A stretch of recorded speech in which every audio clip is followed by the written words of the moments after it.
Qadrli futbol muxlislari, biz Ramazon oyida Newcastle jamoasini haqqiga duo qilmasak bo'lmaydi. Albatta bu hazil, lekin Newcastle jamoasini mart oyida hazil bo'lmagan qo'rqinchli darajadagi taqvim kutmoqda. Va hozir men sizlarga mana shu taqvimni aytib o'taman. Undan oldin kanalimga obuna bo'ling. Bu futbolga oid eng yaxshi sahifa. Unda boshladik.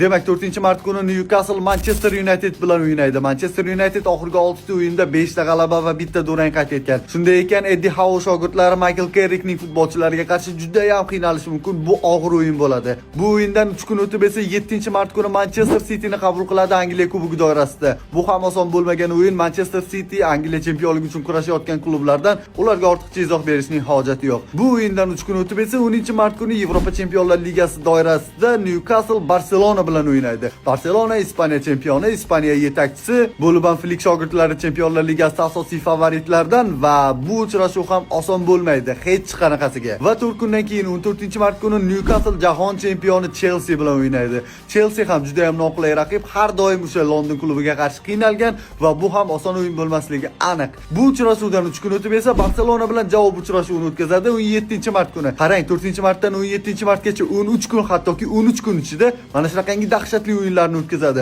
Xo'sh do'stlar, Newcastle jamoasi ushbu o'yinlardan qaysida g'alaba qozonadi va qaysidan sog' omon chiqadi? Fikrlaringizni kommentariyada qoldiring.